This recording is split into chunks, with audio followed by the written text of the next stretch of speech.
یہ شرک کی ایک بہت بڑی قسم ہے کہ انسان وہ یہ بات کا اقرار کرے، اعلان کرے کہ اللہ کی کوئی اولاد ہے، اللہ کا کوئی بیٹا ہے، اللہ تعالیٰ نے کسی کو منتخب کر کے اپنا بیٹا بنا لیا ہے، اور پھر اس نظریے کو اپناتے ہوئے وہ اس دن کو مناتا ہے یا اس میں شریک ہوتا ہے۔ اللہ رب العالمین قرآن مجید سورہ مریم کے اندر بیان کرتا ہے یہ اتنا بڑا گناہ ہے، اتنا بڑا کہ اس کی نحوست سے آسمان گر سکتا ہے، زمین پھٹ سکتی ہے، بڑے بڑے پہاڑ جو ہے ریزہ ریزہ ہو سکتے ہیں کہ بندہ یہ عقیدہ رکھے ان دعوا للرحمن ولدا وما ينبغي للرحمن ان يتخذ ولدا،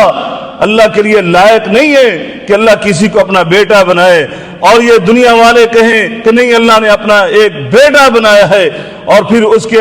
عید میلاد منائے، اور پھر مسلمان موحد ہو کر وہ اس میں شریک ہو اور اس موقع پر وہ دوسروں کو مبارکباد دے۔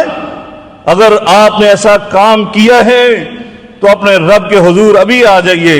اور اس سے توبہ کیجئے کہ یا اللہ ہم سے یہ گناہ ہو گیا، خطا ہو گئی، ہمیں معاف فرما دے، ہم نے تجھے گالی دی ہے،